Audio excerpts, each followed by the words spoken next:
In everything that you've said and presented today, you are plainly in the best American tradition, recognising the leadership role that America has played, does play, and you're indicating should play in the future. As somebody who's not American, I note and has a great interest in history, a little bit of an inclination in some of your people, perhaps even most on the conservative end of the thing, to say maybe America should just withdraw, the rest of the world doesn't seem to appreciate it. If I were American, I'd feel a bit like that myself sometimes. But that strikes, a pretty chilling note. I hear Tucker Carlson's sort of wandered down that line a bit. Let's just leave the world to themselves.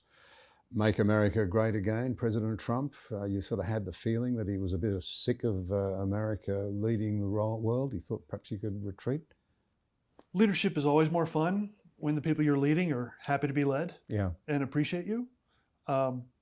And I have a certain empathy and sympathy with those who get frustrated with particularly kind of the moral lecturing from partners and allies who, frankly, are only experiencing the level of success and freedom and prosperity that they are precisely because of the security umbrella, particularly that the United States has provided them for several decades. That's right. And when that feels like it's not well enough understood, can I say that? Well, just keeping trade routes open.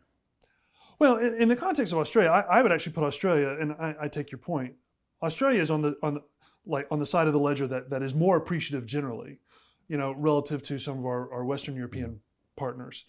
Again, I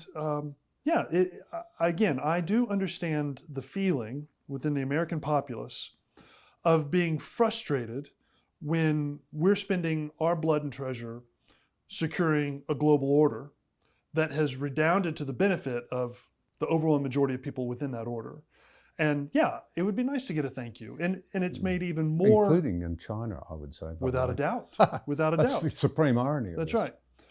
And it would be nice to not be lectured to by individuals residing underneath that umbrella about, whether we're being called warmongers or unjust or whatever the kind of the critique of the day is.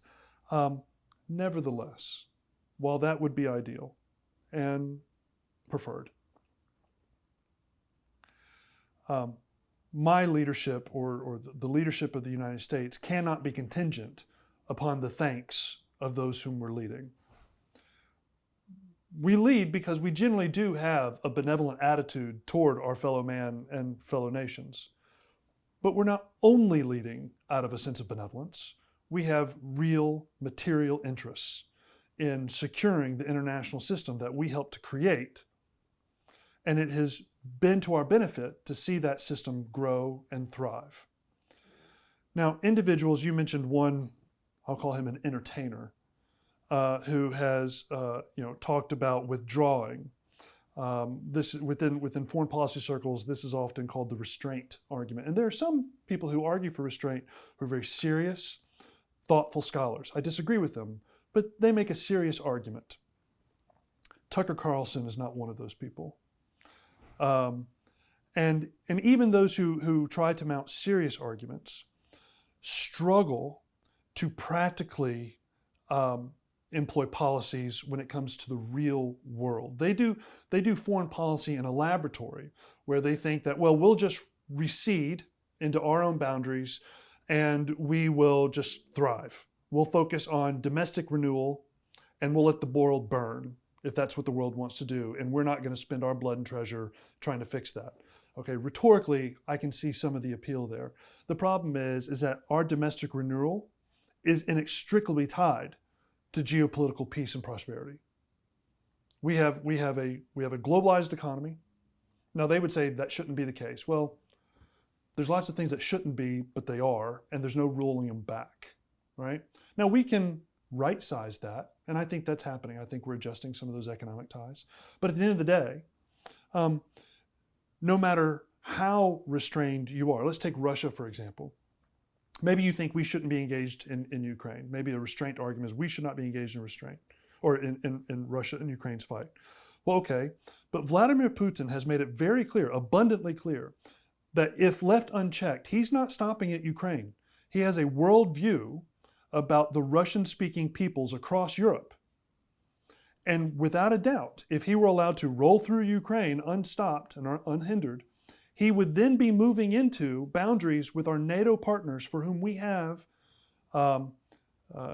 agreements and responsibilities to protect. And so no matter how restrained you are, eventually threats come that bump into that, and you have to make choices. And I would argue that engaging in Ukraine now and helping them fight their fight against Russia is much more cost effective, much less destabilizing, and much less awful than what would inevitably follow if we didn't. Now, good, well-meaning people can disagree on how that's best done and to what degree and what levels and all that. That's all fine. Those are good, hard debates. But what I find people like the person you mentioned tend to do is they speak in these simplistic platitudes that ignore reality and that pretend that the world is a way that it simply isn't. And while that makes for good TV rating, it's a terrible way to lead the nation, and it will only set up a free people for disappointment and ultimately erode their security in, I think, a way that is unconscionable and in a way that I certainly could never be a part of.